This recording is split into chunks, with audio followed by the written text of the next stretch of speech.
So అందరికీ hi friends, welcome back to stock market Telugu tips YouTube channel. So ఈరోజు మీరు stock market observe చేస్తే కనుక స్టాక్ మార్కెట్లో ఒక పెద్ద క్రాష్ అయితే కనపడిందండి. సో ఈ విధంగా క్రాష్ ఎందుకు అయింది ఈ రోజు అని చెప్పేసి మన వీడియోలో ఆ రీజన్స్ తెలుసుకుందామండి. సో మెయిన్గా ఒక 3 రీజన్స్ అయితే ఉన్నాయి. ఆ 3 రీజన్స్ మీకు క్లియర్గా ఎక్స్ప్లెయిన్ చేస్తాను వీడియోని పూర్తిగా చూడండి. ఫ్యూచర్లో మీకు స్టాక్ మార్కెట్ గురించి తెలుగులో ఎప్పటికప్పుడు అప్డేట్స్ కావాలనుకుంటే మన ఛానల్ తప్పకుండా సబ్స్క్రైబ్ చేసుకొని ఫాలో అవుతూ ఉండండి. ముఖ్యంగా వీడియోకి ఒక లైక్ అనమాట. మీరు చేసే ఒక లైక్ నాకు ఎంతగానో ఉపయోగపడుతుంది. సో తప్పకుండా ఈ వీడియోకి లైక్ అయితే చేయండి, అలాగే కామెంట్ చేయండి, ఓకేనా. చూడండి, ఈరోజు మనకు నిఫ్టీ 50 మీరు అబ్జర్వ్ చేస్తే 0.62% డిక్రీజ్ అయితే అయింది. పాయింట్స్ ప్రకారంగా చూస్తే కనుక -140.20, ఓకే, అదొకటి. నెక్స్ట్ వచ్చేసి సెన్సెక్స్ అనమాట. చూడండి, ఇక్కడ 0.52% డిక్రీజ్ అయింది. పాయింట్స్ ప్రకారంగా చూస్తే కనుక -383.69% డిక్రీజ్ అయింది. అంటే ఆ పాయింట్స్ డిక్రీజ్ అయినాయి అనమాట. ఇది సెన్సెక్స్.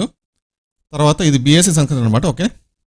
నెక్స్ట్ నిఫ్టీ బ్యాంక్ చూసుకుంటే ఇది ఎక్కువ క్రాష్ అయింది. ఇది చూడండి, 1.25% డిక్రీజ్ అయింది. ఈరోజు 609 పాయింట్స్ డిక్రీజ్ అయింది.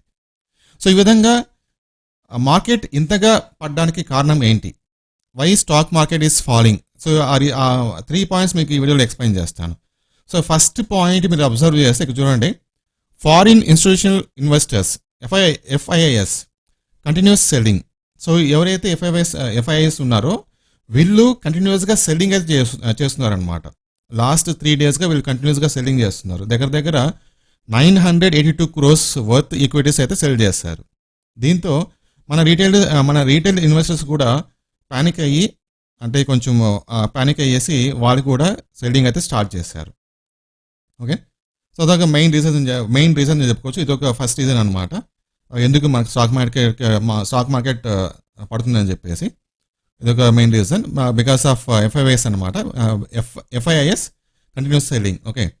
తర్వాత సెకండ్ పాయింట్ వచ్చేసి డ్యూ టు ఆన్గోయింగ్ ఎలక్షన్స్ అనమాట. ఏదైతే మనకి ఇప్పుడు ఎలక్షన్స్ జరుగుతుంది చూడండి, సో అది కూడా ఒక వన్ ఆఫ్ ద రీజన్ అని చెప్పుకోవచ్చు. ఎందుకంటే ఇప్పటి వరకు ఎన్డీఏ గవర్నమెంట్ మళ్ళీ ఫామ్ అవుతుంది అని చెప్పేసి చాలామంది అనుకున్నారు. కాకపోతే ఇప్పుడు కొంచెం అటు ఇటుగా ఉందన్నమాట. ఎన్డీఏ గవర్నమెంట్ మళ్ళీ రావడానికి కొంచెం కన్ఫ్యూషన్లో అయితే ఉంది. అంటే వస్తుందా రాదా అని చెప్పేసి చాలామంది అనుకుంటున్నారు. సో ఇదొక రీజన్ చెప్పుకోవచ్చు. Next Q4 earnings not up to the mark. So recent టైమ్స్లో మనకు చాలా కంపెనీస్ వాళ్ళ Q4 ఎర్నింగ్స్ అయితే అనౌన్స్మెంట్ చేస్తున్నాయి. అవి అప్ టు ద మార్క్ లేవని చెప్పేసి చాలామంది అభిప్రాయపడుతున్నారు. సో ఇది కూడా ఒక పాయింట్ అని చెప్పుకోవచ్చు. అంటే ఎస్టిమేటెడ్ ఎర్నింగ్స్ ఏదైతే ఉందో ఆ ఎస్టిమేటెడ్ ఎర్నింగ్స్ వాళ్ళు అంతగా రావటం లేదు. సపోజ్ ఏదైనా ఒక కంపెనీకి ఒక 500 crores ప్రాఫిట్ వస్తుంది అనుకుంటే వాళ్ళు అనౌన్స్మెంట్ చేసినప్పుడు ఒక 300 crores అలా అనౌన్స్మెంట్ చేస్తున్నారు. So up to the not mark అంటే ఎర్నింగ్స్ వచ్చేసి అనుకున్నంత ప్రాఫిట్ కానీ అనుకున్నంత ఎర్నింగ్స్ కానీ రావటం లేదు కంపెనీస్ నుంచి. సో ఇదొక న్యూస్ అనమాట. సో ఈ విధంగా ఇవన్నీ న్యూస్ కలుపుకొని మనకు స్టాక్ మార్కెట్ అయితే పడుతుందండి. అది ఎంతవరకు పడుతుంది, ఎంతవరకు ఎన్ని రోజులు కంటిన్యూ అవుతుందో నేను మీకు రాబోయే వీడియోస్లో ఎక్స్ప్లెయిన్ చేస్తాను, అప్డేట్ అయితే ఇస్తాను. సో రెగ్యులర్గా మా ఛానల్ని ఫాలో అవుతూ ఉండండి. Thank you.